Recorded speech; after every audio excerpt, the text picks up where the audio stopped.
Paris.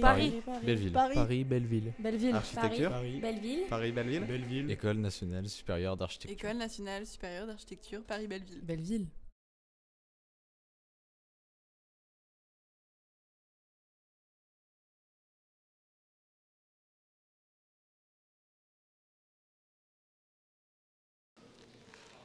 On va commencer. Merci, juste un petit mot d'accueil pour vous remercier d'être là. Remercier aussi Catherine Guyot, qui est la présidente de l'ARVA, donc l'association de recherche sur la ville et l'habitat, qui nous avait proposé de faire une exposition sur les femmes architectes qu'elle a produite. Et évidemment, j'ai accueilli cette initiative avec beaucoup d'intérêt. Donc elle va nous parler du prix des femmes architectes et de cette exposition, et on va faire le vernissage tout à l'heure de cette exposition. Il y a aussi un deuxième événement ce soir, c'est le vernissage de l'exposition des projets de fin d'études de la session de juillet 2016, donc les étudiants qui ont eu leur diplôme en juillet. Et c'est Emmanuel Colbock et Jean Allard qui, pour cette exposition et celle de février, ont été et seront les commissaires de l'exposition. Troisième événement aussi, l'exposition des dessins des élèves de retour de Grenade, qui est exposée au premier étage dans la salle Baume-Ritter.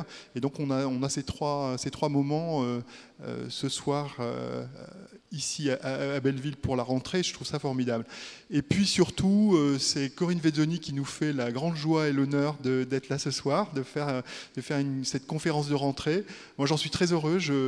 D'abord parce que je connais votre talent et ce que vous faites. Et vraiment, j'étais très heureux que vous acceptiez d'être là ce soir. Et donc, voilà, je vais vous laisser la parole. Je vous en prie, allez-y.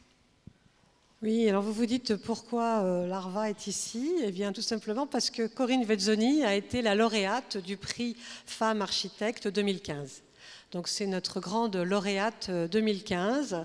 Alors vous pouvez vous dire aussi pourquoi un prix, pourquoi un prix. Alors, pourquoi un prix des femmes architectes? Bon, je ne vais pas tout vous expliquer parce qu'il faudrait passer du temps, mais parce qu'assez peu de femmes sont primées. Donc, quand on regarde le Pritzker ou quand on regarde l'ensemble des prix, le Grand Prix de l'architecture, par exemple, il n'y a pas eu beaucoup de femmes qui l'ont eu, pratiquement aucune. Donc, c'est pour rétablir un équilibre ou un déséquilibre et pour faire en sorte que les femmes soient valorisées et promues à leur juste titre, puisqu'il y en a parmi vous, là, parmi d'entre nous, des femmes de qualité qui ont fait des ouvrages merveilleux. Donc c'est pour encourager la parité dans une profession à dominante masculine où les femmes sont très peu primées. Et c'est pour rétablir un équilibre. Bien sûr, quand nous aurons autant de femmes primées que d'hommes, nous arrêterons le prix. J'ai un petit remords. En complément de l'exposition, il y a un travail d'une étudiante d'ici, Mélanie Panier, qui travaille sur la place des femmes dans l'architecture et qui a fait des tableaux qui sont assez remarquables. Voilà. Alors le jury, il est composé de qui? Essentiellement des lauréates des années précédentes. Vous me direz, la première année, il n'y avait pas de lauréates des années précédentes. Et donc, il y a des gens du ministère de la Culture, Direction de l'Architecture et du Patrimoine. Il y a des gens de l'Ordre, le Conseil national de l'Ordre des architectes national et régional, Nord-Pas-de-Calais, et toujours une ou deux, voire trois personnalités extérieures, des femmes qui sont reconnues pour leur talent. Donc il y a trois types de prix. Il y a un prix pour les jeunes femmes. Donc là, je fais un appel aux jeunes femmes, donc femmes de moins de 40 ans, 3 à 5 œuvres, vous pouvez concourir, réalisées ou en projet. Vous avez aussi le droit de présenter des projets qui ne sont pas forcément encore réalisés. Vous avez l'œuvre originale, donc des œuvres que vous considérez vous-même comme originales et qui peuvent avoir un prix spécial. Et vous avez aussi les femmes architectes de plus de 40 ans dans la catégorie des grandes dames que vous connaissez. Donc, en général, nous avons beaucoup de candidats.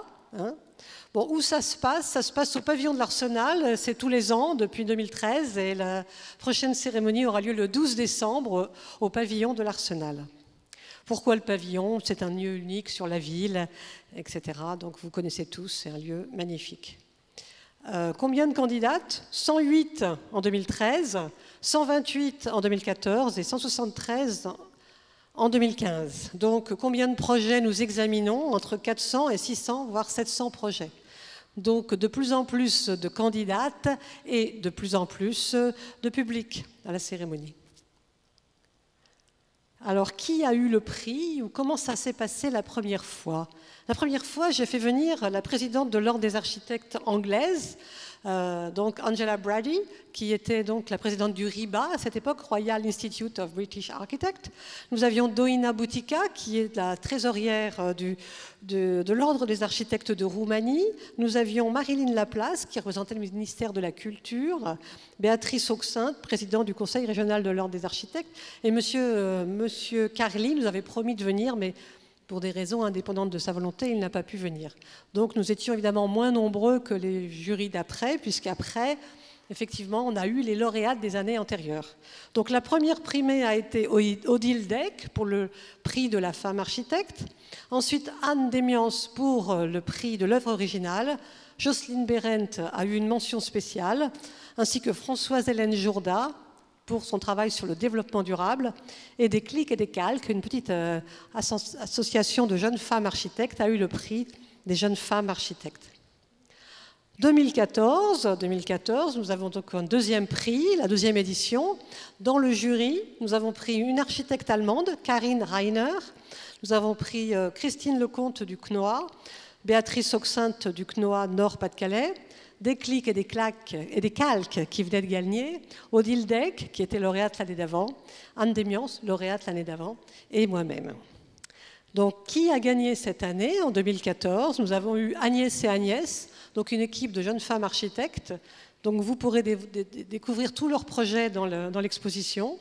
Nous avons eu Manuel Gautran, qui a eu le prix de la femme architecte, Myriam Ashford-Brown, qui a gagné un prix pour une œuvre originale, la construction du bâtiment de Véleda, et Christian Schmöckel-Mollard, qui a été également primé pour son œuvre sur le patrimoine, la restauration du patrimoine, et René Gaillousté pour toute sa carrière. On a fait un prix spécial pour sa carrière, sur tout le travail qu'elle a fait sur le logement social, notamment à Ivry, avec Renaudy, mais c'est elle qui l'a fait venir sur cette ville, et aussi à Saint-Denis.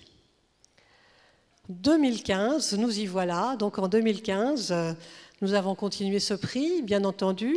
Dans les lauréates donc, de l'année dernière, elles étaient donc dans le jury. Dans les personnalités extérieures, Laura Peretti, qui est une architecte italienne qui a gagné la réhabilitation d'une énorme barre d'1 kilomètre près de Rome. Angela Deber, qui venait de gagner le prix Arc Vision, qui est un prix décerné par la firme Ital Ciment, qui donne aux femmes architectes qui gagnent ce prix la modique somme de 50 000 €. Donc Angela Deber, lauréate du prix Arc Vision, un prix que je vous conseille, mesdames, et qui permet, d'ailleurs les femmes qui ont postulé au prix de femmes architectes de l'ARVA sont immédiatement soumises à ce prix. Et il n'y a que 23 femmes par an qui ont le droit de postuler. Donc, Christine Lecomte, toujours du CNOA, Béatrice Auxin, toujours, Manuel Gautran, qui était évidemment membre du jury, Christian Schmöckel-Mollard, Myriam Ashford-Brown et Agnès, donc Agnès Villemain et Agnès Chrysostalis, et moi-même. Et donc, cette année-là, qui nous avions élus, donc évidemment, Corinne Vezzoni, ici présente, Véronique Descharrières pour son œuvre originale.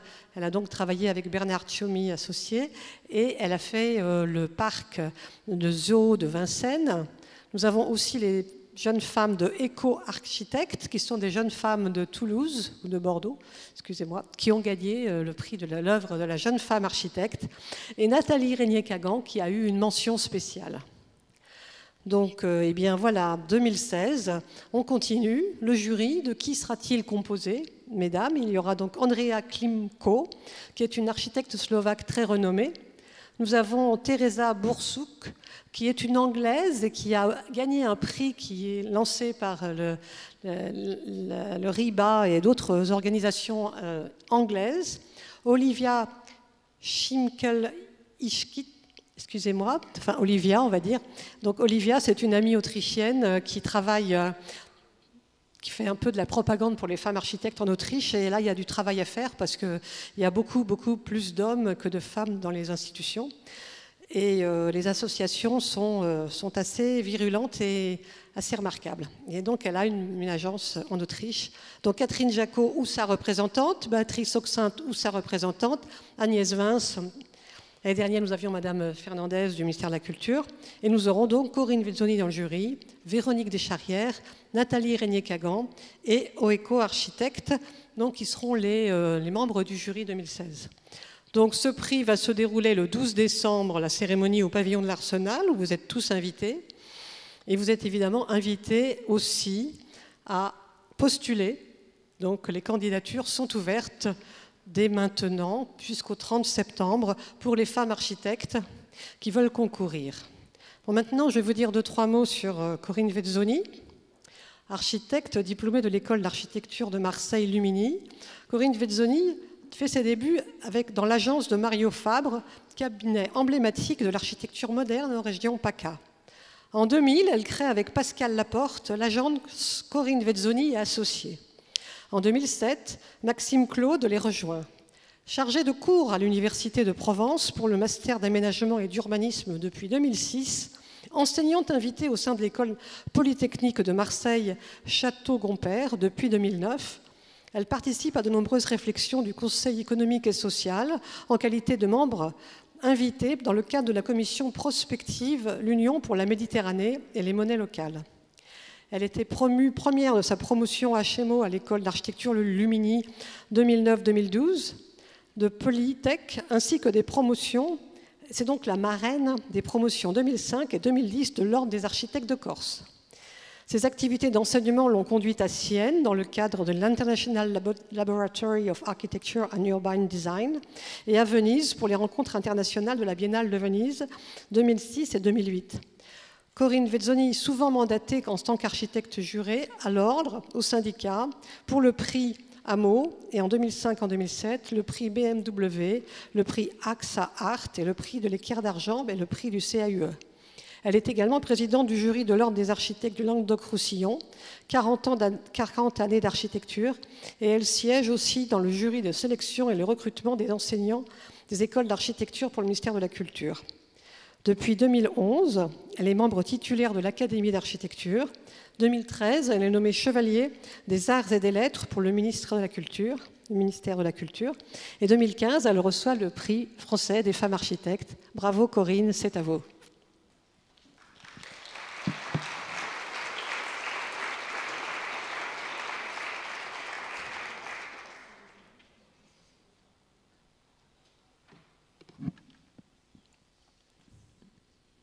Bonsoir à tous. On attend juste les images. Donc, comme l'a dit Catherine, je suis installée à Marseille, associée à 2 autres architectes, à l'unité d'habitation du Corbusier. Et Marseille n'est pas une ville de... Je ne suis pas originaire de cette ville, mais cette ville... Alors peut-être qu'il faudrait baisser la lumière, je ne sais pas si c'est possible, mais je vous mets juste une image de cette ville parce que quelque part elle a nourri mon imaginaire et je suis originaire du Maroc et la Méditerranée a nourri mon travail, même si maintenant on s'exporte ailleurs, eh bien le point de départ, ce rapport à une nature extrêmement violente, forte et puissante, le rapport à la pente, qui est présent sur tous les rivages de la Méditerranée, une nature qui est dure et qui est sans concession, avec un soleil très puissant, un vent très fort, nous a mené à se positionner par rapport à des contextes forts. Et face à des contextes forts, face à une pente violente, eh bien, les modèles ne fonctionnent plus et on n'est plus dans des systèmes, on ne peut plus appliquer des systèmes pré-mâché, mais au contraire, il va falloir s'adapter au lieu. Et cette minéralité et ce soleil vont faire que il m'a mené progressivement à travailler une architecture très minérale, plutôt liée au minéral, mais aussi une architecture qui va vraiment dialoguer avec son contexte et prendre part et prendre cas de la nature présente et de cette puissance de cette nature. Alors là, vous voyez Marseille, qui est une ville intéressante parce que c'est une ville non pas une ville de perspective, mais une ville ouverte sur l'horizon. C'est une ville, la perspective n'existe pas. À Marseille, la mise en scène urbaine n'existe pas. Mais ce qui existe, c'est qu'on a un balcon ouvert sur l'horizon. Et ce balcon génère, cette ouverture génère une attitude. Alors, je vais vous présenter 8 projets. Certains, la plupart sont construits, 2 ne le sont pas. En 2 catégories, donc 4 et 4 projets. La première catégorie des projets, j'ai appelé ça homomorphie. Vous savez, ce sont ces papillons ou ces insectes ou ces animaux qui s'adaptent à des sites, qui s'adaptent à leur environnement. Vous voyez là un papillon qui ressemble à une feuille et qui font qu'à un moment donné, lorsque les sites et l'environnement est trop abîmé ou trop fragile ou trop beau, il me semble que dans ces cas-là, il faut plutôt être au service de cet environnement ou en masquer les laideurs ou en révéler la beauté, mais ne pas l'abîmer davantage. Alors, le premier projet que je vous présente là, c'est un projet qui se trouve à Toulon. Vous voyez le point jaune, c'est la limite de la ville de Toulon, la vallée commerciale qui s'étire le long d'une autoroute, avec toute cette vallée-là où se sont installées toutes les zones industrielles et commerciales, donc pas réjouissantes. Et qui a une qualité malgré tout. Alors voilà l'autoroute, voilà les zones industrielles et commerçantes, voilà les monts qui dominent la ville, et ici un terrain qui est une butte, qui est la seule petite poche verte qui existe encore sur le site. Et l'université, enfin l'école, c'est lié aux écoles d'ingénieurs, aux grandes écoles d'ingénieurs, qui s'appelle Submeca, décide de s'installer, de créer un grand pôle universitaire sur cette petite butte, encore végétale. Alors pourquoi elle est encore naturelle? C'est parce que finalement, les grandes surfaces, pour installer des parkings et la gestion de stock, c'est pas très pratique de se mettre sur des collines, mais on se met à plat. Donc elle est restée indemne. On se retrouve là sur le terrain et en face de nous, vous voyez Ikea, la zone industrielle et le mont qui est au-dessus.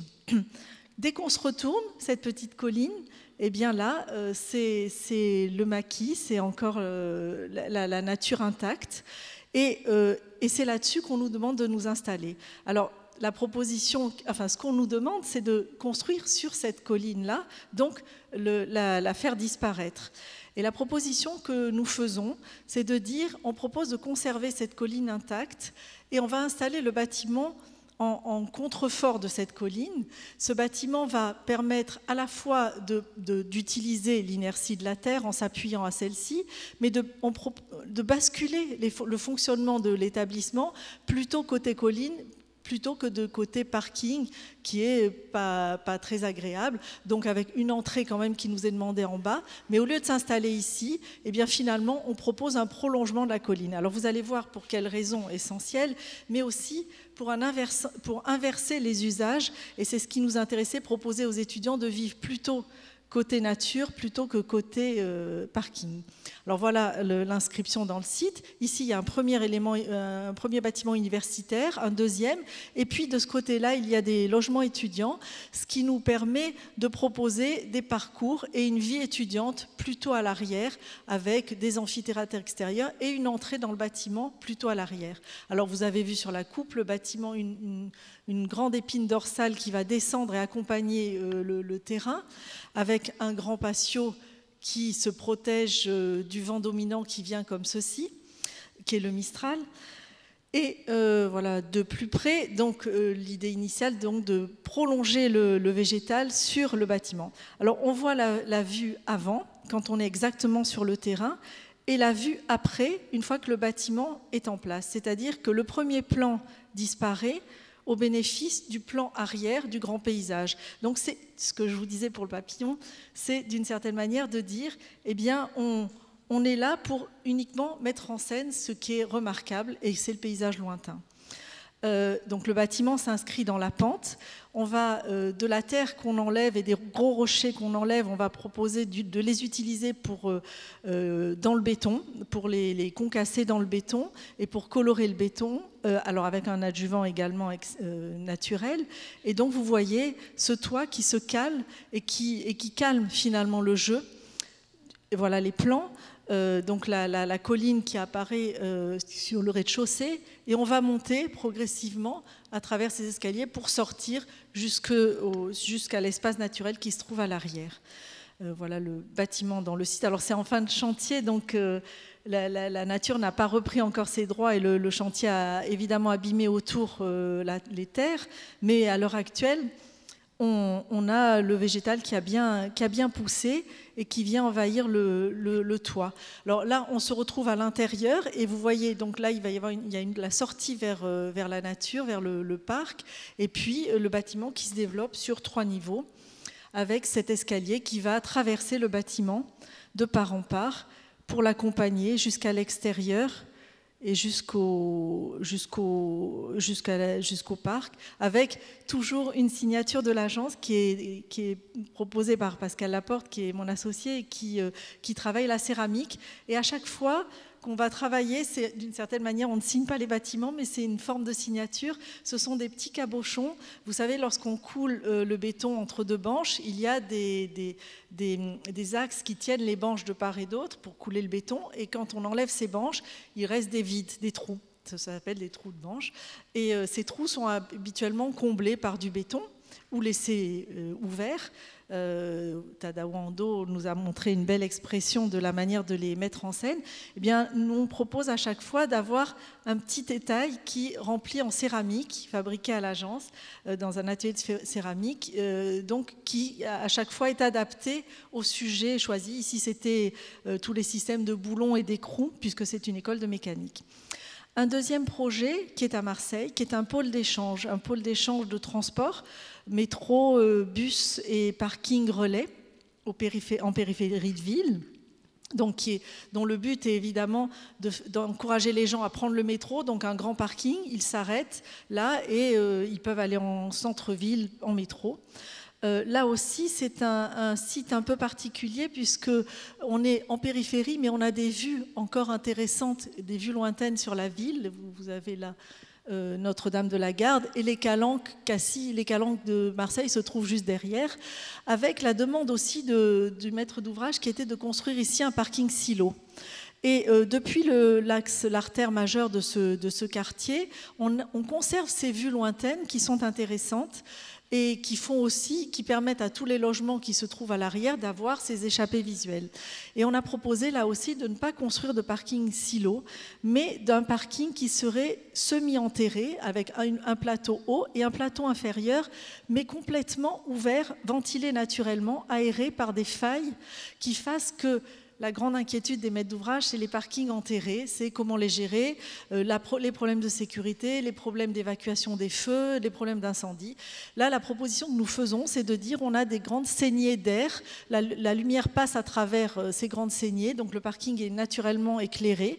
Et l'avantage, évidemment, c'est de permettre d'être relié à la grande descente d'escalier et d'escalator qui va descendre à la station elle-même de métro. Et tout le sujet, c'est comment descend-on et comment arrive-t-on à moins 28 mètres sous terre à Marseille, avec la possibilité évidemment d'être éclairé naturellement le plus loin possible, le plus bas possible.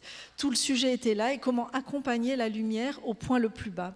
Alors le travail qui a été fait, la proposition, c'était de dire on a une première descente qui va arriver à un plateau intermédiaire en mezzanine, en balcon sur la station. Et tout ce sujet de cette descente, qui va descendre à moins 22 mètres, eh bien, va être accompagné par un grand mur qui va jouer avec la lumière, qui va, du fait de ses facettes, vous le voyez ici, ce mur va être travaillé et façonné. Alors, il y a 2 types de descentes, parce que le quartier, la population qui profite de cette station arrive des 2 côtés du quartier, donc on propose de ne pas favoriser un côté par rapport à l'autre. Et on va travailler un système de descente qui va être donc qu'un travail en creux. Et comment arriver à capter la lumière par un jeu d'un grand fruit, d'un grand V qui va progressivement se rétrécir plus on descend et qui fait qu'on a un effet assez spectaculaire du ciel quand on est au point le plus bas. Et vous voyez la façon dont on travaille le mur ces facettes qui ont été assez compliquées à travailler, puisque je voulais absolument que ce soit du béton coulé en place. Et le sujet, on essaie à chaque fois à l'agence de travailler le béton dans la masse, le béton coulé en place qui raconte la pression, en l'occurrence ici des terres, qui raconte la masse et qui évite les joints qui très souvent vieillissent très très mal, l'accrochage aussi de panneaux qui parfois peuvent poser problème. Donc là, travailler de l'épaisseur, là c'est le lien avec le parking inférieur. Et ici, on voit la difficulté pour couler ce grand mur sur toute cette hauteur avec des banches toute hauteur et des calages de mannequins qui vont à chaque fois être fabriqués au gré des inclinaisons nécessaires. Et ça a été un grand challenge pour l'entreprise puisque c'était vraiment une œuvre d'art et une œuvre importante qui a nécessité plutôt des ingénieurs TP qui sont venus travailler sur le sujet. Bon, vous voyez ce travail sur les facettes. Ici, on sort en point bas du parking relais qui est latéral sur la droite. Et on se retrouve dans le parking relais avec des puits de lumière qui l'irriguent et ces grandes failles de lumière qui vont le traverser. La station n'est pas faite par l'agence, c'est simplement le système de descente qui était à travailler puisqu'il y avait des standards ensuite communs sur l'ensemble de la voie et des stations qui ont été faites par un autre architecte. Ensuite, ici, je vais passer un peu vite, mais c'est pour vous montrer qu'on travaille sur des échelles extrêmement différentes les unes des autres, sur des sujets urbains, sur des sujets de très peu de maisons individuelles, on n'en a fait que 3, et des sujets évidemment d'architecture. Donc là, c'est à Sainte-Lucie de Porto Vecchio. C'est une maison qui se trouve dans un site alors, avec des vues lointaines magnifiques, et par contre, le terrain... Le propriétaire, lorsqu'il l'a acheté, personne ne voulait ce terrain, donc il l'a eu à très bas prix. C'est le maquis, très dense, il n'y a aucune vue, une grande densité. Et puis lorsqu'on monte progressivement au-dessus du maquis sur les rochers, et quand on va au point le plus haut des rochers, là, on s'aperçoit qu'on a une vue. Mais ceci dit, il fallait monter tout au plus haut des rochers et des blocs. Ce sont vraiment des blocs de granit cyclopéen, ce qui fait que pour accéder à ces blocs, c'était terrible sur un plan structurel. Il fallait faire avec et ne pas venir les déplacer, c'était quasiment impossible. Et la proposition que nous avons faite, c'était de se dire, eh bien, il fallait accéder à la vue, bien sûr, le propriétaire nous demandait cet accès, mais on partait du point bas. La route est au niveau bas du terrain, on arrive ici, et nous avons proposé, pour ne pas toucher au maquis et aux blocs, d'essayer de faire avec et de s'installer en fonction des blocs, d'avoir un bâtiment le plus ramassé possible et de ne pas rien toucher à la nature, de faire en sorte que la piscine qui était demandée ne soit pas sur le terrain, mais soit intégrée au bâtiment, que les salles là en l'occurrence ce sont les chambres, tous les lieux de vie des chambres de la famille se trouvent côté maquis en point bas, que les toits de ces chambres servent de terrasse au lieu de vie principal qui est le séjour, et qu'on soit le plus compact possible. Les quelques rochers qu'on va casser vont être utilisés pour construire la maison. Et la maison a été totalement construite avec les blocs qui ont été dynamités et on a demandé à des entreprises qui travaillent à la manière un peu de la façon dont les bergers s'adaptaient à un site, de s'appuyer sur les rochers de la même manière, vous allez le voir. Alors là, c'est juste pour vous commenter le plan. On va arriver par le point bas du terrain à travers le maquis, donc il y a une grande promenade qui va tourner, déambuler dans le maquis et monter progressivement sur les rochers, monter, pour arriver à un point haut et là avoir l'effet de découverte et l'effet spectaculaire de découverte vers les vues lointaines, donc avec un jeu de séquences. On arrive, on a un peu de premier hall, un escalier qui va descendre, puisqu'on va ne faire que descendre dans cette maison ensuite, et le plan d'eau, un bassin de nage qui va pointer finalement vers les vues. Alors voilà la maquette, une maquette d'agence, on travaille énormément en maquette à l'agence, donc vous avez le cheminement qui se trouve ici avec ce cheminement qui va traverser, ici on rentre et puis brusquement on a ces vues lointaines avec un travail sur l'épaisseur là aussi, puisqu'on est plein sud de ce côté-là et on va travailler des grands cadrages. Alors ce sujet-là est quelque chose de constant dans notre travail, donc la maison qui émerge en point haut, et on va progressivement monter. Donc vous voyez les premières marches qui, à travers le maquis, passent entre les rochers. et on parcourt, on est au pied de la maison. Alors ce travail sur l'épaisseur est important, je le dis parce que à la fois évidemment c'est pour nous une manière de se protéger du soleil de façon assez évidente, mais aussi de cadrer un paysage. Lorsque une baie est au nu d'une façade, ou même à l'extérieur d'une façade, c'est le paysage qui rentre dans la pièce. Lorsque la baie se trouve en creux de la façade, en retrait, eh bien, c'est la pièce qui absorbe le paysage. C'est le paysage qui est mis en scène, et ce n'est pas la pièce qui est projetée, c'est le paysage qui rentre dans la pièce. Et ça, c'est quelque chose qui marche assez bien. Alors, vous voyez, on arrive sur le sas d'entrée est ici, l'escalier ne va faire que descendre, et la piscine va pointer vers les vues lointaines, et va permettre aussi d'illuminer l'escalier qui descend vers les chambres en basse, et évidemment, par ces irisations, permettre d'iriser tout. Vous voyez le plafond ici où se reflètent les nuages, donc il y a des jeux assez beaux de réflexion avec ces vues lointaines. Bon, je passe assez vite. Voilà le calage aussi sur le point haut, la cime des arbres, la manière dont on a fait avec les rochers qui apparaissent partout dans la maison. Et voilà ce dont je vous parlais, le paysage qui est capté à l'intérieur, et les vues de nuit. Ensuite, ça c'est un projet qui est en cours, mais je vous le montre parce qu'il est important dans notre travail. C'est un projet qui se trouve à Marseille, un bâtiment un lycée. Et ce lycée se trouve dans un quartier qui est encore un quartier où il existe encore quelques friches agricoles. L'agriculture dans la ville est quelque chose qui est un vrai sujet à l'heure actuelle sur les questions métropolitaines. Christian de Villers est là, on a travaillé ensemble sur ces sujets-là, sur comment la nature peut encore rester dans la ville. C'est une particularité de Marseille, la nature est présente partout. Où qu'on se trouve, elle existe à tout moment, dès qu'on lève les yeux, et c'est peut-être ce qui fait, d'une part, la qualité de la ville, mais ce qui fait que peut-être certains quartiers n'ont pas souffert comme d'autres quartiers dans d'autres villes. Alors le terrain, vous le voyez, c'est un terrain bocagé qui est encore, il y a des chevaux qui sont encore là, qui étaient travaillés jusqu'à il y a peu de temps par les agriculteurs. Il y a une église qui est le point le plus haut la photo écrase un peu, mais cette église est en point haut du site. Et cette voie-là est la voie de l'origine de ce quartier-là, qui était un petit village, un village-rue, avec l'église comme point important, qui est une paroisse qui fonctionne très bien. Et un autre quartier ici, qui c'est un quartier pavillonnaire, et le terrain qu'on nous donne, c'est un très beau terrain, qui se trouve ici, en pente douce, qui descend vers le sud. Les vues du terrain, donc on a des vues lointaines lorsqu'on regarde vers le nord, intéressantes. La chapelle, l'église même, qui possède un petit parvis. Et on nous dit très rapidement, on nous demande de rentrer de ce côté-là, de l'autre côté du terrain. Et ce parvis est un parvis extrêmement utilisé par la ville. Et un parvis qui fonctionne, enfin, on nous explique que c'est le seul lieu de rencontre des villageois qui se trouvent, enfin, Marseille est une accumulation de villages, donc des habitants de ce quartier qui se retrouvent là pour énormément d'activités. C'est la seule place qu'ils possèdent. Et la proposition que nous allons faire, donc on nous impose de nous installer de ce côté-là, de rentrer de ce côté-là du terrain.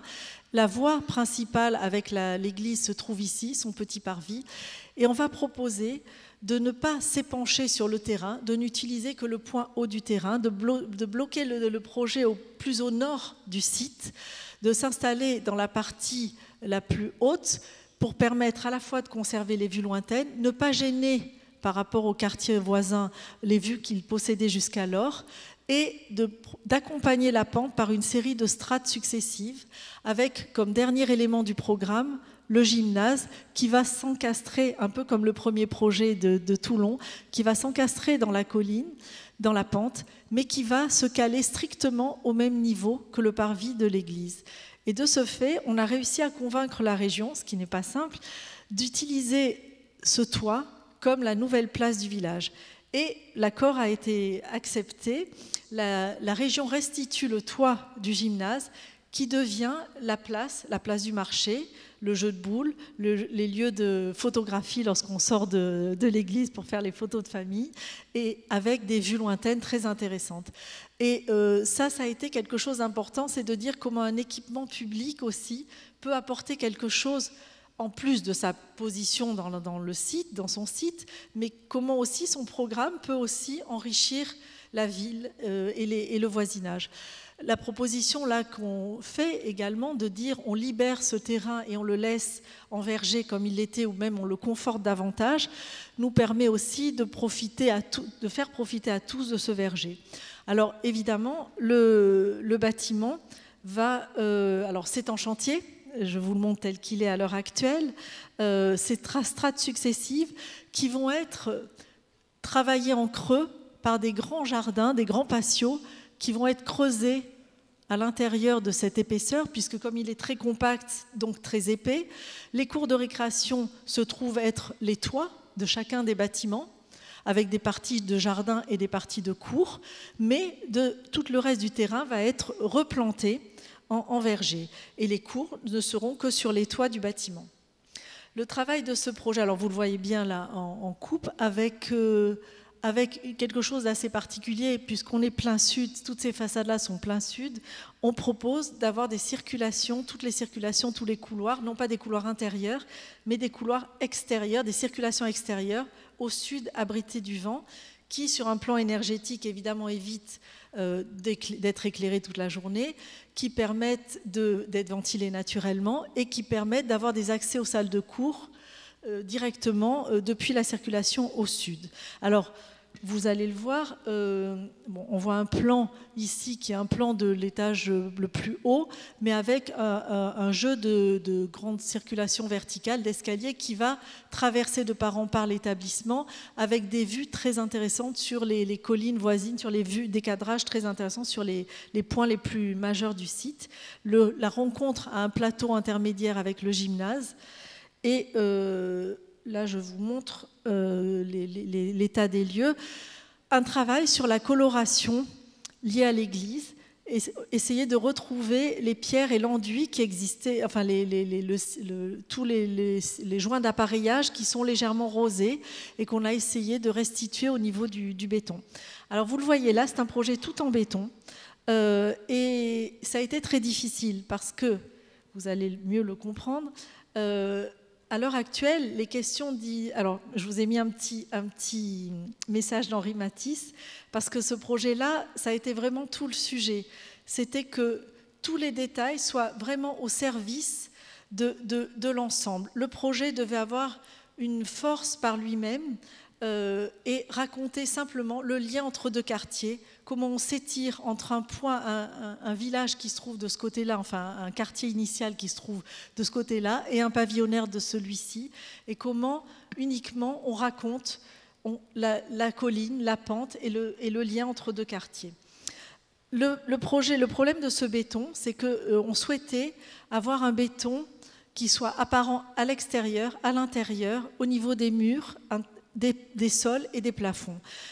Parce que c'est un lycée, parce que la région a beaucoup de problèmes de gestion de ces bâtiments, parce qu'on ne souhaite pas réintervenir sur l'entretien de ces bâtiments, nous avons proposé cette solution d'avoir du béton sur la totalité des faces et de la structure. Ce n'était pas une mince affaire parce que sur un plan environnemental, on nous demande très souvent, et c'est le gros problème, c'est comment on isole par l'extérieur un bâtiment.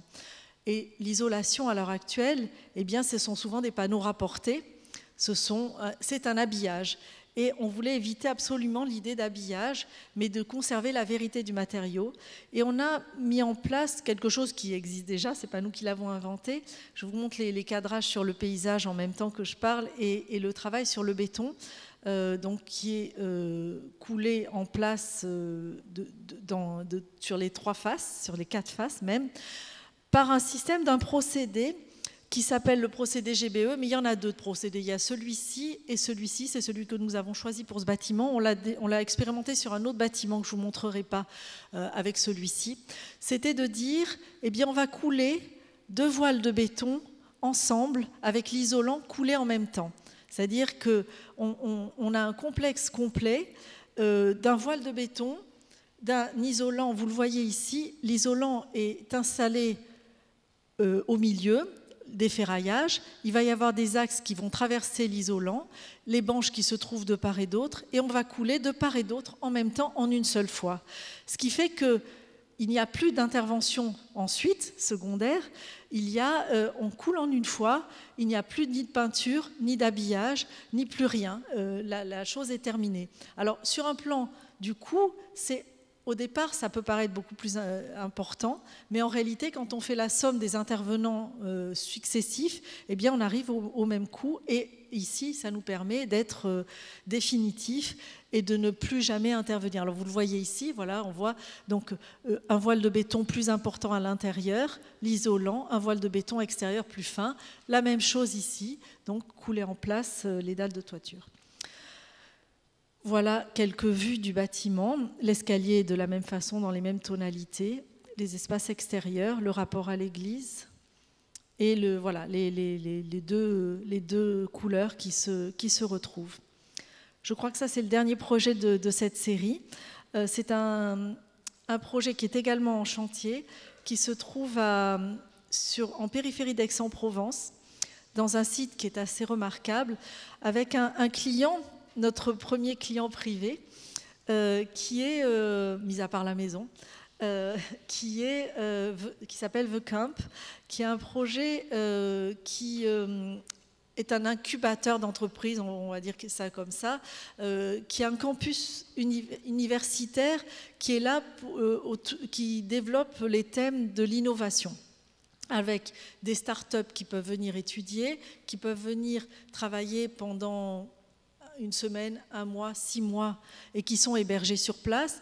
La demande du client était de dire « Je veux ici créer un campus où les gens viendront travailler, étudier, mais n'auront jamais à sortir de ce lieu. Je veux qu'ils viennent là pour développer leur projet de start-up, et qu'ils en ressortent, le projet sera sur pied. » Donc, je choisis un terrain extraordinaire.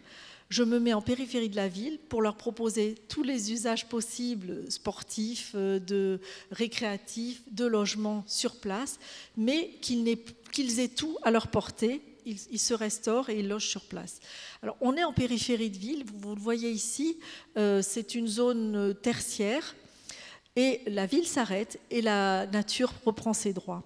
Alors, on a sur la partie ouest un piton rocheux très, très beau, au nord une forêt de pins et la Sainte-Victoire vers l'est, les vues sur la Sainte-Victoire. Le projet de l'incubateur, on est parti de l'idée de son idée aussi, qui était de dire on est là pour faire bouillonner des idées, pour que les gens partagent.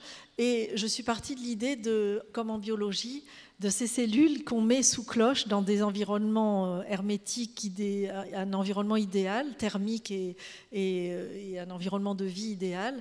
Et ces cellules qui prolifèrent, comme en biologie, vous savez, qui prolifèrent les unes par rapport aux autres, et parce qu'elles sont dans des incubateurs. Et on est parti de cette idée de ces cellules qui se rapprochent ou s'éloignent et qui sont posées sur les courbes de niveau, sur la nature, et qui vont essayer de faire avec le site également. Et la proposition que ces cellules soient autant de petits bâtiments, finalement, qui sont des lieux d'activité, chacune, mais qu'il n'y ait pas de limite de façade qui les ferme, et pas un bâtiment classique proprement dit, mais simplement des cellules posées sous un toit, sous un parasol géant. Alors, la proposition qu'on fait, c'est de, par rapport à la ville qui s'arrête ici, d'installer toute la partie des logements, de l'hébergement des chercheurs et des étudiants qui vont s'installer ici, en périphérie, comme une espèce de limite, un ruban qui soit un ruban de clôture du site, qui annonce finalement le passage de la ville à la campagne. C'est le dernier élément urbain, là où se trouvent toutes les cellules et l'hôtel, les cellules d'hébergement. Et puis une porte, un passage, on arrive par ici, on ne voit rien, et brusquement on découvre un autre environnement, un environnement différent, très étonnant, avec quelques cellules VIP qui sont là pour puisqu'il y a tous les grands investisseurs, il y a Google, il y a Orange, il y a Free, il y a un peu tout, il y a la Caisse des dépôts, il y a beaucoup d'investisseurs. Et sous ce toit géant, qui fait à peu près 8000 m², se glissent toutes ces cellules qui vont tantôt se rapprocher, tantôt s'éloigner, avec, on le voit ici, les courbes de niveau qui vont traverser, qui vont rester intactes et qui vont traverser le projet, avec des parties donc ici plus basses, cette partie-là plus haute, qui vont nous permettre d'avoir des volumes, certains sur un seul niveau, d'autres sur 2 niveaux. Et l'amphithéâtre qui va profiter de cette déclivité. Alors là aussi, le fait de ne pas avoir de façade extérieure, de tout laisser à l'air libre, la nature traverse, il a fallu travailler sur ces questions de vent. Comment on va se protéger du vent et comment on va se protéger des intempéries.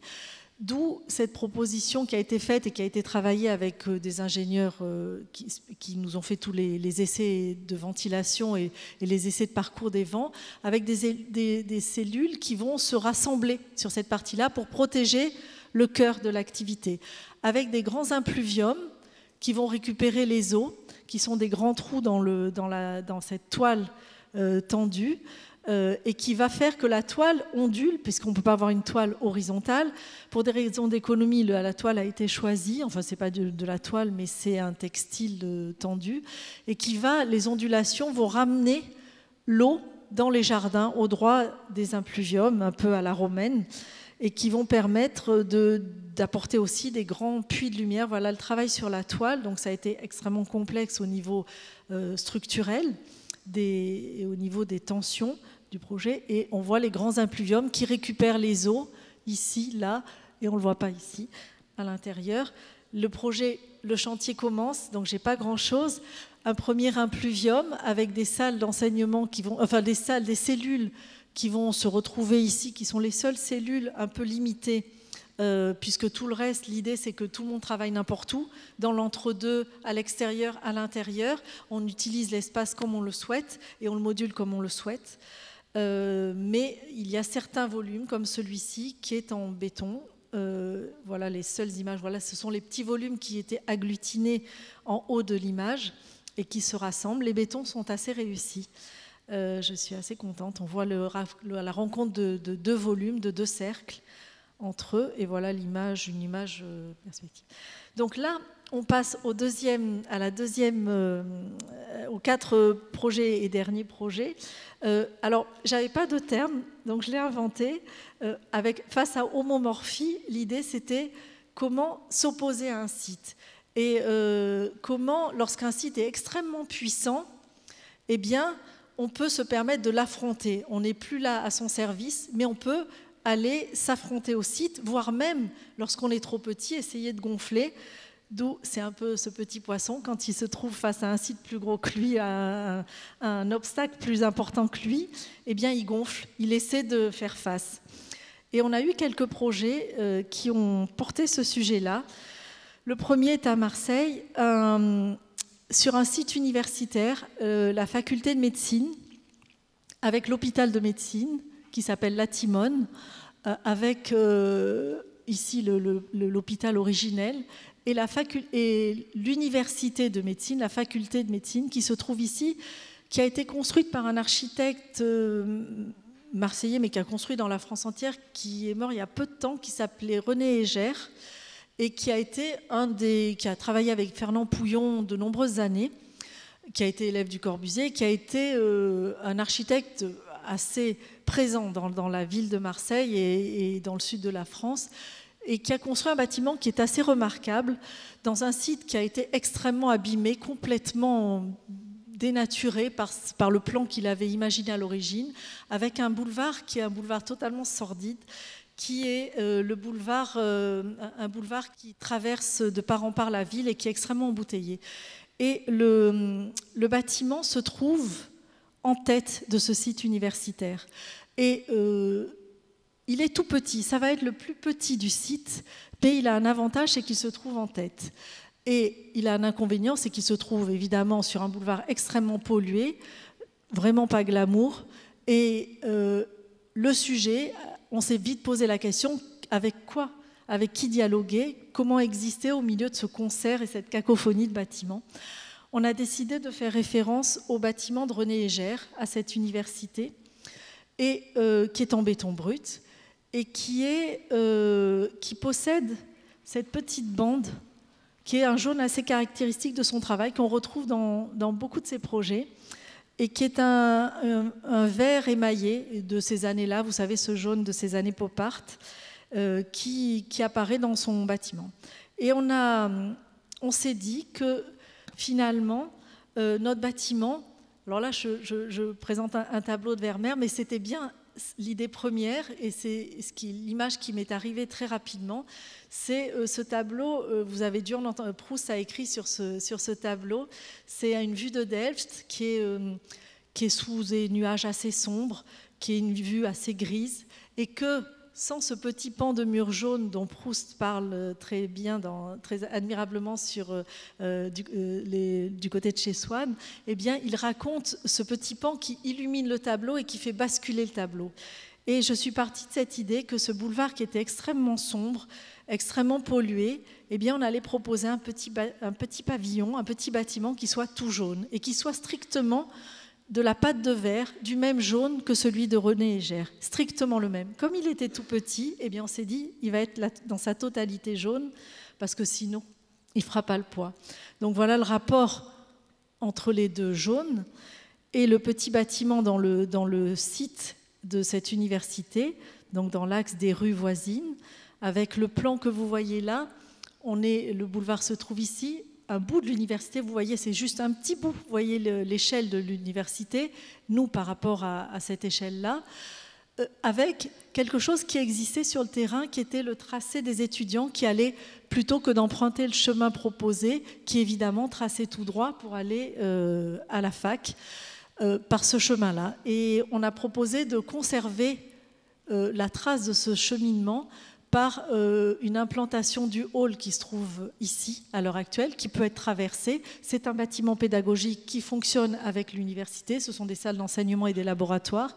Donc le piéton peut le traverser ou peut le contourner évidemment. On a proposé de prolonger l'aménagement à l'extérieur, c'est assez difficile avec l'université, mais donc c'était cette idée de quand même conserver les traces. C'est quelque chose qui me paraît toujours important, c'est de faire avec ce qui est déjà là, les traces qui existent, le passage des hommes précédents, et comment un terrain en général possède toujours une histoire. Et cette histoire, il faut essayer de faire avec et de la prolonger tout simplement.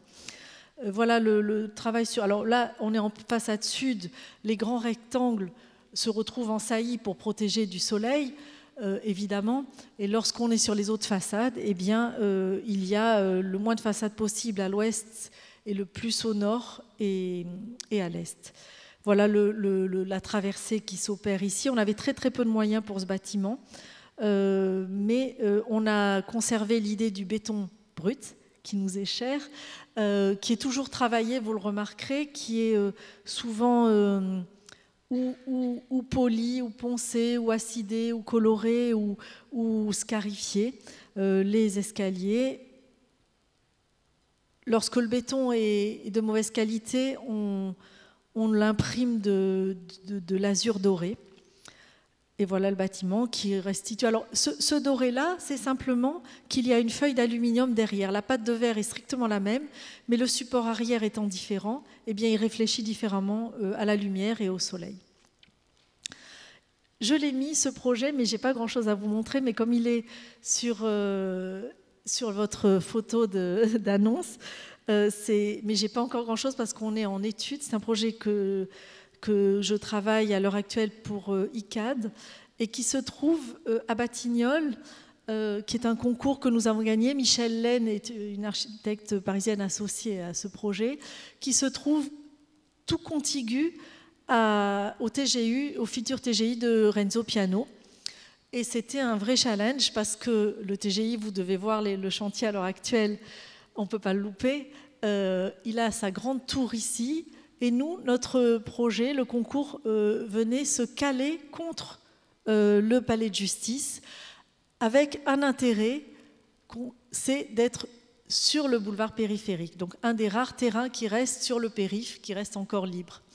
Avec tout le projet de Paris-Batignolles qui se trouve à l'arrière, le parc habité qui est traité, avec un petit bout de parc qui arrive de ce côté-là, mais pas grand-chose puisqu'on est un peu coincé entre plusieurs bâtiments. Voilà l'image, la tour de piano qui émerge ici, le socle du TGI qui se trouve ici, et le calage altimétrique qu'on a proposé strictement calé sur le socle de piano à la même altimétrie, avec les mêmes compositions de toiture, d'une certaine façon, ne pas faire face, ne pas venir en concurrence, parce que de toute façon, on ne fait pas le poids, mais au contraire l'accompagner. Vous le voyez ici, ce calage altimétrique, et retrouver strictement le pas des façades qu'il a imprimées ici, les façades de bureau. La seule différence, c'est qu'on se retrouve strictement au nord, nous, sur le périph', et la recherche qu'on a faite, c'était de dire qu'est-ce qu'on peut nous apporter de plus à ce petit bâtiment qui se trouve au pied de ce grand géant. Et la proposition était de travailler, vous le voyez ici en coupe, un travail sur voilà, la façade qui est strictement extérieure, verticale et strictement identique à celle de piano, et la façade intérieure, un peu comme, je ne sais pas si vous avez en tête des flacons de parfum ou des designers en ce moment qui travaillent des pots de crème ou de parfum, qui travaillent une double paroi, une paroi extérieure transparente et une paroi intérieure réfléchissante. Et une paroi intérieure qui se retrouve, vous le voyez sans doute, légèrement inclinée vers le ciel, qui va permettre des réflexions particulières puisque l'inclinaison n'est pas la même et travailler un trouble visuel. La proposition qu'on fait finalement, c'est de dire ce qu'on peut apporter, c'est un éclat de lumière. C'est tout ce qu'on peut apporter, mais ce n'est pas rien. Et c'est comment réfléchir, faire réfléchir la lumière, la faire rebondir davantage pour qu'il soit plus lumineux et qu'il propose à ce périphérique qui est très sombre cet éclat de soleil. Alors, vous le voyez par ce travail-là, il va y avoir des systèmes de réflecteurs qui se retrouvent rebondissant vers la façade plus réfléchissante. De la même manière, sur ces inclinaisons ici, pour la nuit, les réflexions des véhicules, enfin de tous les phares des véhicules. Et tout ce jeu, c'est un jeu extrêmement subtil, mais c'est la seule différence. Par contre, au sud, on est en cœur d'îlot avec cette idée de parc habité. La ville de Paris nous demandait d'avoir des façades végétalisées. Et là, on travaille, alors vous le voyez ici, le rapport à piano, aux effets de réflexion.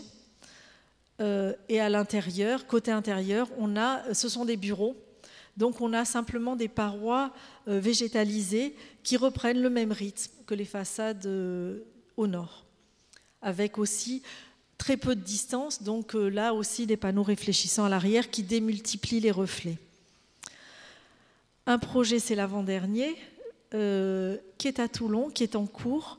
Donc là aussi, c'est un projet gagné avec Christian de Villers. Est-ce que j'ai pas mis là, voilà, on le voit là. On voit les intervenants, la ville de Toulon, la communauté d'Aglo. Et Christian de Villers a été mon enseignant. J'ai passé mon diplôme avec lui. Et depuis, on a eu quelques occasions de travailler ensemble. Je dis ça parce qu'il est dans la salle. Donc voilà, on est à Toulon, l'axe principal qui traverse la ville de Toulon. Ici, la trame haussmannienne, 19e, très rigoureuse, très rythmée, organisée. De ce côté-là, la trame 20e, la ville du 20e, avec des très beaux bâtiments des années 50, 60. Vous savez, ces grands immeubles paquebots, ces grandes horizontales, des beaux bâtiments blancs. Toulon, contrairement à Marseille, est une ville plus blanche. Marseille est une ville, chaque ville a sa couleur. Et Toulon est une ville assez blanche. Le projet est un projet important puisque c'est un projet à la fois un projet urbain et un projet d'architecture. Il y a un grand parc et un bâtiment qui se trouve ici et un bâtiment qui se trouve là qui sont existants. C'était un ancien hôpital militaire qui a été détruit il y a peu de temps. Il avait été détruit pendant la guerre puis reconstruit. Restait une chapelle et une aile du bâtiment de l'hôpital qui restait intacte et qui a été demandé de conserver. Évidemment, il a fallu la conserver, de même que ces bâtiments-là. Le projet en fait, concerne toute cette surface-là, donc vraiment un morceau de ville, avec un autre petit bâtiment extérieur qui se trouve ici. Un parc. Ce parc est un parc 19e qui avait été utilisé par l'armée à un moment donné. Alors l'armée, c'est la marine à Toulon. Et la marine avait emmené des essences des différents voyages et les avait plantées ici. C'était une forme de jardin d'acclimatation. Puis, lorsqu'ils ont déménagé, eh bien, les essences ont été déplacées. Et le jardin est un parc, mais ses qualités ont été largement perdues. Avec quand même un axe classique majeur, évidemment, calé sur la chapelle et sur l'ancien hôpital. Alors, le maître d'ouvrage, Ville de Toulon et Communauté d'agglo, plus Chambre de commerce, il y a plusieurs maîtres d'ouvrage, plus Conseil général, a proposé un grand programme d'équipement public lié, ils ont appelé ça le quartier de la connaissance et de la créativité, avec une école d'art, l'école Cage, l'école de commerce que traite Christian de Villers, une médiathèque, des logements et des bureaux et d'autres bureaux qui se trouvent ici pour le Conseil général que traite aussi Christian de Villers. Donc un vrai programme avec une mixité d'usages. C'est quelque chose d'assez rare en plein cœur de ville de trouver ce type de programme et ce type de terrain. On est à 2 pas. Ici, c'est le Palais des Arts. Donc, on est vraiment, la grande place de Toulon se trouve tout à côté. On est en cœur de ville. Et c'est vraiment rare. En fait, le site avait été préservé puisqu'il y avait eu l'armée. Et donc, tout le sujet était de recomposer ce parc, de proposer d'installer le prolongement de la médiathèque dans cette zone et comment dialoguer avec de l'existant, avec du patrimoine, et d'installer en point haut donc une série de strates successives qui vont montrer comment on va progressivement monter jusqu'à Cage se trouve ici, l'école de commerce, l'école d'art ici, les logements ici, plus loin dans le lointain les logements, et donc progressivement accompagner la topographie du site. C'est un projet important pour l'agence.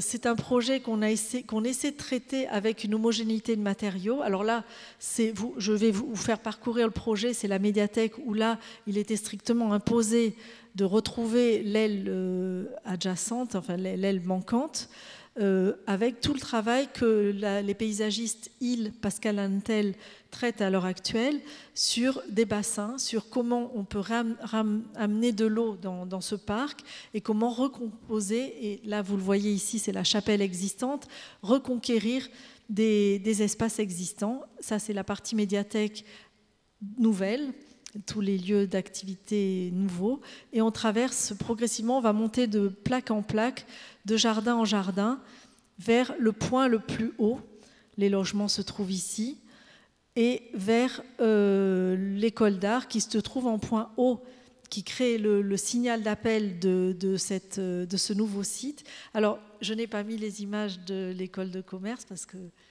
Christian de Villers, je ne savais pas qu'il serait là, il aurait pu le commenter, mais comme c'est lui qui le fait, je ne l'ai pas emmené.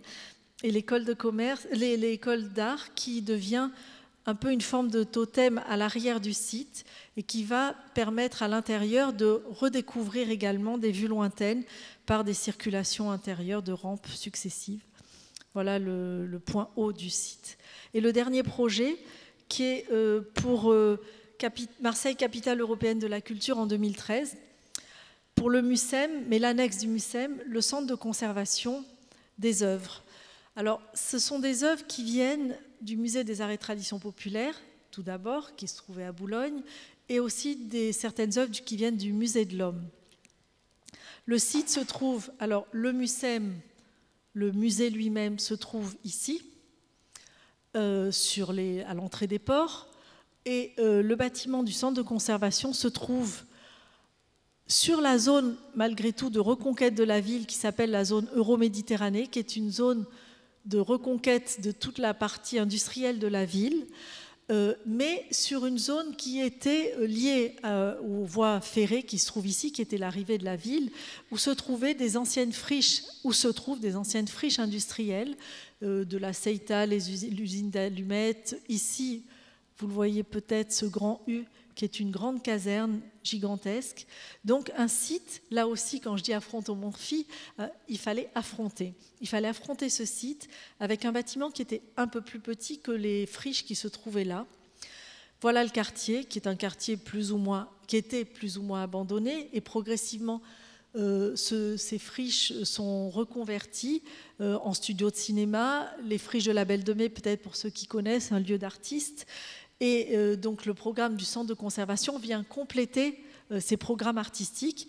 La friche de la Belle de Mai se trouve ici. Ici, ce sont les studios de cinéma où se tourne Plus belle la vie, pour ceux qui connaissent.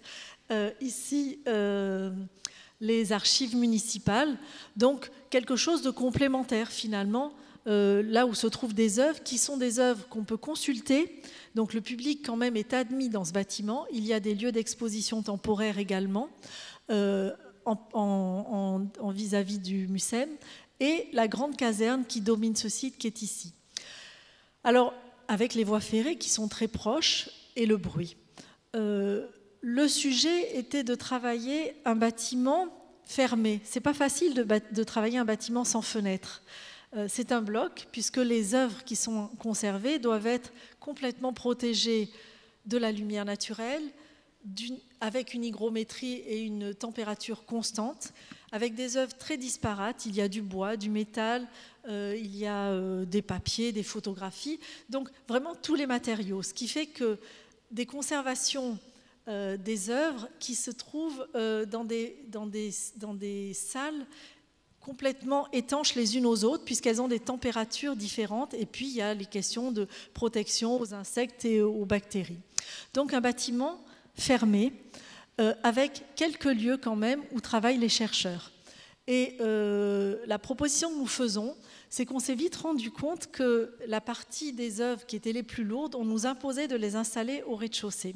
Il y a même des petits chaluts, il y a des charrues, il y a des œuvres qui sont extrêmement lourdes, qui racontent quand même l'histoire plutôt des arts et traditions populaires, c'est-à-dire plutôt le monde agricole. Maintenant, le sujet méditerranéen arrive, puisque les expos au MUSEM traitent plutôt de la Méditerranée, mais c'était le monde agricole. Et toutes ces charrues et ces objets très lourds, on nous impose de les conserver au rez-de-chaussée. Et on se rend compte qu'en les installant au rez-de-chaussée, on atteint à peu près, et c'est ce qu'on a fait, on l'a atteint strictement, la surface du MUSEM. Le MUSEM qui était déjà gagné par Rudy Ricciotti en concours. Et donc, cette surface, le MUSEM Yves Lion avait été l'urbaniste en chef de ce concours, enfin de ce territoire-là, de ce site-là, et il avait imposé aux équipes un carré de 72 par 72. Toutes les équipes avaient répondu dans un gabarit, un carré, une surface strictement imposée par le programme. Et on s'est dit, bien après tout, on pourrait répondre, c'est notre façon de répondre au MUSEM, les deux fonctionnent ensemble, personne ne le sait, mais on le sait en vue aérienne, les deux bâtiments sont strictement identiques et ont la même surface. Bon, ils n'ont pas du tout le même prix. Et donc, sur cette surface-là, on propose de travailler à nouveau la question de l'épaisseur et comment installer les chercheurs dans un environnement le plus calme possible, en les installant en cœur d'îlot, autour d'un espace, d'une certaine manière, une espèce de place qui leur permette de se rencontrer ou de développer des expositions extérieures, ce qui se fait très souvent d'ailleurs. Alors, la première démarche, c'est quel est le sujet quel pourrait être l'angle d'accroche de ce projet. Et en ayant visité les arts et traditions populaires, je me suis vite rendu compte qu'il n'y avait aucun point commun entre toutes ces œuvres qui étaient tellement disparates les unes aux autres que je me suis dit, mais par quel bout l'aborder? Qu'est-ce qu'il y a de commun? Qu'est-ce que je pourrais raconter de ce qui se passe dans ce bâtiment, puisqu'on ne verra rien? Et il y a une chose qui a attiré mon attention, c'est que ces œuvres avaient toutes quelque chose d'assez émouvant. elles étaient toutes travaillées par l'homme, même si c'était des tissus, des habits de travail, des vêtements de travail, si c'était une charrue. La charrue était gravée, un couteau, une pelle, elle était gravée, était sculptée, était décorée, était peinte. Les vêtements de travail étaient brodés. Et puisqu'il y a des choses quand même extrêmement anciennes, et cette idée de la main de l'homme qui façonne la nature et qui part de la nature brute et qui a toujours ce désir d'y apporter une note artistique finalement, je suis partie de cette idée du travail de Eduardo Chillida, qui est un sculpteur espagnol, qui, à partir de pierres d'albâtre qu'il extrait de carrière brute, sa main, le travail de l'homme, lorsqu'il l'entaille, devient blanc, brillant et lumineux et permet à la lumière de réfléchir différemment. Et vous voyez ce rapport que je trouvais intéressant entre l'homme qui utilise la matière brute et qui en fait autre chose et qui la rend lumineuse. Et on est parti de cette idée que le bâtiment allait être un bâtiment extrêmement rugueux qui prendrait les tonalités de la ville voisine, de la caserne, des friches qui se trouvent ici, qui raconterait la pierre de Marseille, qui est rugueuse, qui est la pierre calcaire de la ville, et qui, lorsqu'on l'entaillerait, avec des grandes galeries de lumière qui le traversent de part en part, devient lumineux et brillant et blanc. Et tout le sujet était là, finalement un bloc, vous le voyez ici, et qui va être entaillé de grands trous, de grands patios qui vont traverser le bâtiment, parfois de part en part, sur toute la hauteur, mais aussi en latéral, et qui va progressivement faire rebondir la lumière différemment. Alors là, on voit le rapport à la caserne qui se trouve ici, et le travail sur ce béton particulier. Alors là aussi, alors pour des étudiants, ça vous dira peut-être rien, mais on était à 1100 € le mètre carré, ce qui est le prix d'un hangar industriel, c'est pas grand-chose. Donc il fallait trouver des solutions assez simples, assez évidentes pour répondre à l'effet voulu. Et on est parti de matériaux bruts, laissés tels quels, en accord avec le maître d'ouvrage. Les sols sont laissés strictement bruts, il n'y a même pas de chape de ragréage. Et le béton, il fallait trouver une façon économique de le couler. Et on a proposé tout simplement des banches de bois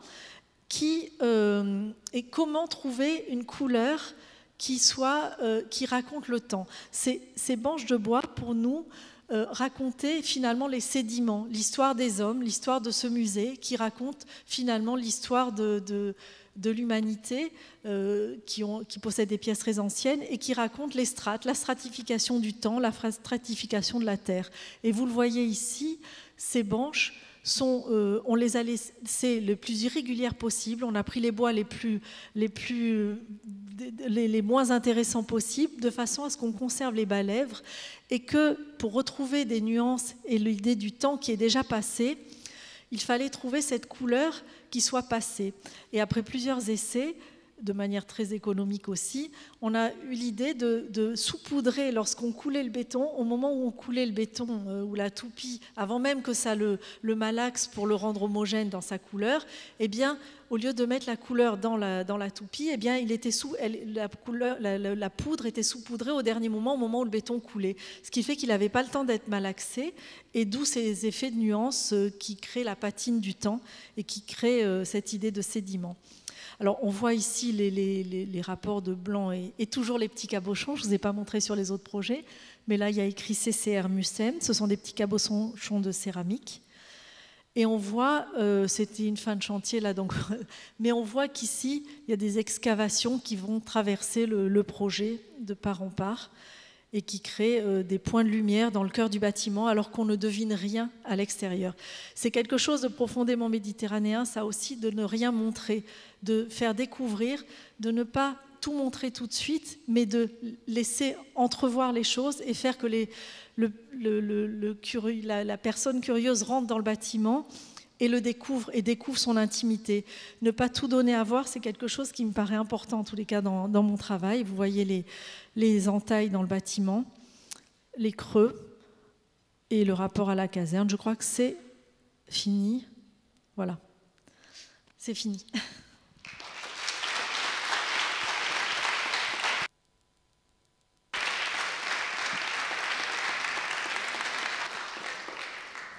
Merci.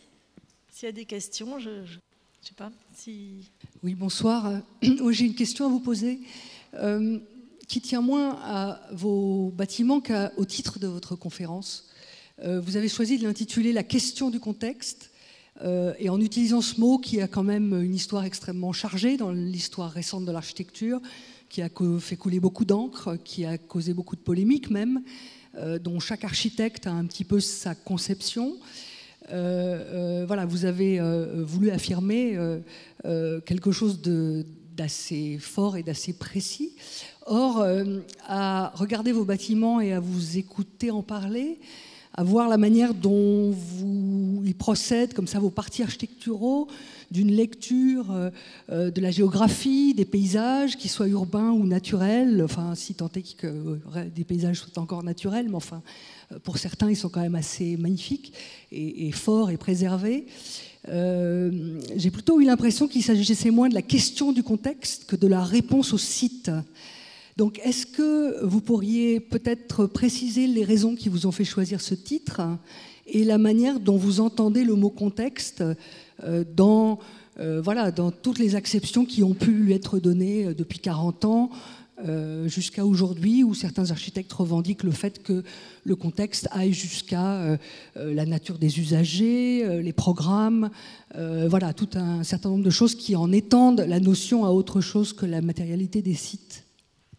Oui, tout à fait. En fait, la question le contexte, c'était... Je me suis posé la question du titre. Il y a une chose qui est importante pour moi, c'est que il me semble, même si on a des matériaux privilégiés, forcément on a tous nos petits tics de langage, il y a une chose qui me paraît importante, il me semble, par rapport à d'autres travaux de confrères, c'est que je ne suis pas sûre qu'on reconnaisse mon travail d'un projet à l'autre, même si on reconnaît des sujets, peut-être le travail sur le béton, mais je pense qu'à chaque fois, c'est en ce sens que j'emploie le terme du contexte, le contexte a dicté, a guidé totalement la réponse. Et que finalement, à chaque contexte, à chaque question, la réponse est différente. Et forcément, je dis ça par rapport à des architectes qui, je prends des exemples pour les étudiants assez caricaturaux, mais en ce moment, par exemple, dans notre région, Franck Guéry construit. Globalement, ce qu'il construit, même s'il travaille aussi avec, quelque part, il cherche un dialogue avec son environnement, mais son travail est tout à fait reconnaissable.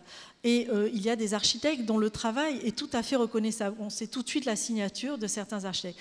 Il me semble que moi, dans mon travail, à chaque fois, je n'ai pas une signature très repérable, très remarquable, mais c'est le contexte qui va imprimer ma réponse. Alors effectivement, le contexte, il n'est pas que environnemental, il n'est pas que géographique, il est aussi la question de l'usage, puisque quand j'expliquais ce programme, par exemple, de la station de métro ou du premier projet que je présente de cette école d'ingénieurs, eh bien finalement, c'est l'usage aussi je me suis dit comment des étudiants peuvent se retrouver dans cet environnement alors qu'on peut proposer d'inverser l'usage et d'inverser le fonctionnement qui nous est demandé pour apporter une valeur d'usage autre. Et finalement, c'est par rapport aussi à cette question du fonctionnement et de l'usage que le projet a été dicté. Effectivement, c'est de dire comment les étudiants, je leur propose de vivre ailleurs de ce qui avait été imaginé. Alors, la nature a dicté la réponse, bien sûr, enfin l'environnement a dicté la réponse, mais très souvent, l'usage, je pense qu'on est vraiment une agence où on est vraiment des architectes où la question de l'usage est fondamentale. Alors bon, je vois qu'il y a un maître d'ouvrage qui est là, on a des maîtres d'ouvrage qui d'ailleurs nous suivent, c'est quelque chose qui est pour moi une des choses les plus importantes qui soit, mais qui me paraît tellement évidente et qui me paraît tellement la première des choses à répondre, c'est cette valeur d'usage, effectivement, qui est d'une certaine manière aussi la question du contexte, l'usage, qui est pour moi, je n'en parle pas parce que ça me paraît la moindre des choses qu'un architecte doit faire. C'est vraiment le minimum de ce qu'on doit faire absolument. C'est qu'un bâtiment fonctionne, qu'on réponde aux attentes d'un utilisateur, qu'on lui propose d'aller un peu plus loin, si on le pense, qu'on propose aussi d'inverser les choses s'il l'accepte, mais à nous de nous imprimer vraiment de sa manière de vivre. C'est la première des choses. Et c'est vrai que je l'aborde peu parce que ça me paraît tellement évident. Par contre, la question de l'environnement et du rapport à une géographie ou à une ville, ça, il me semble que c'est elle. Vous le voyez sur Batignolles, je réponds totalement différemment que les autres projets dans le sud de la France. Et pour moi, c'était un peu ça ce que je voulais dire. C'était qu'un contexte, un environnement, une sociologie aussi, parce que, par exemple, je n'ai pas montré un bâtiment, j'ai construit un bâtiment d'archives départementales à Marseille où on nous donnait 2 terrains. On nous donnait 2 terrains au bord des autoroutes qui sortent de la ville de Marseille, et on nous demandait de construire 2 bâtiments, chacun sur un terrain. Et rapidement, au vu du contexte, au vu de l'autoroute en présence, au vu de l'échelle de la rade qui était en face de nous, je me suis dit, 2 bâtiments très bas sur 2 sites différents, ça ne le fera pas face à ce site géant des ports qui arrive face à nous. Deuxièmement, on a tout à côté de nous un quartier qui est un quartier de logement, un quartier très paupérisé de la ville, c'est la partie nord de la ville, où on a énormément de logements sociaux qui ne possèdent aucun parc, aucun jardin, et où il y a une masse colossale de logements sur cette partie-là. Et je me suis dit, des archives départementales, qu'est-ce que ça va apporter à ce quartier-là? Qu'est-ce qu'on peut leur offrir, nous, dans ce bâtiment public qui est plutôt relativement hermétique, puisque ce sont des chercheurs qui viennent travailler sur ces sites. Et à ce moment-là, j'ai proposé, et on a gagné le concours là-dessus, au maître d'ouvrage, qui était le conseil général, de dire, eh bien, sur les 2 terrains, j'en laisse un libre, je construis que sur un. Je superpose les 2 bâtiments, j'en fais un très grand, qui est à l'échelle du site, et le second, je vous propose de ne pas construire et de proposer un jardin, qui serait un jardin offert au quartier de logement qui se trouve à côté. Pour moi, le contexte, il était là. On avait un contexte social, un contexte urbain, on avait cette rade immense, il fallait donner de l'échelle, mais il fallait aussi offrir quelque chose au quartier. Et finalement, ça marche super bien parce que ce square, il est entretenu par le conseil général, ce qui fait qu'en plus, il est entretenu. La ville n'aurait jamais eu les moyens de le faire. On a pu planter des essences rares. Tous les gens du quartier viennent, le respectent, viennent déjeuner là. C'est un quartier qui commence à se développer, donc les gens des bureaux viennent déjeuner entre midi et 2 là. Les mamans viennent promener là. Et brusquement, le quartier, tout le monde, mais même les habitants, j'ai reçu des lettres des habitants qui nous disaient « Merci, on a un jardin, on n'en avait pas, on n'en a jamais eu. On ne m'avait jamais posé cette question-là. J'ai proposé un programme complémentaire. » C'est pour moi une façon de répondre à un contexte. Sans compter que la bibliothèque plus les archives ensemble, ça marche très bien aussi. Oui, oui, alors bon, oui, sur l'usage, en plus, on proposait d'avoir un hall commun. Donc, les gens se rencontrent. Il y a bibliothèque et archives. Brusquement, on mixe les fonctions et ils font des expos communes maintenant. Donc, d'une autre manière, on propose aussi une autre façon de vivre et on va plus loin dans le programme que ce qui nous était demandé. Et en plus, dans l'économie de moyens, puisqu'on n'a plus qu'un hall et non pas 2, une seule entrée et non pas 2, à gérer, à surveiller.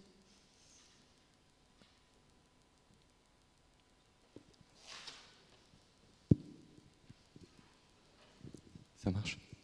Oui, bonsoir, Arnaud de Villers, architecte. Moi, je voulais juste faire un commentaire au cas où certains ou certaines douteraient qu'il y a une poétique de l'architecture. Je crois que ce qui nous a été montré nous enlève tous nos doutes.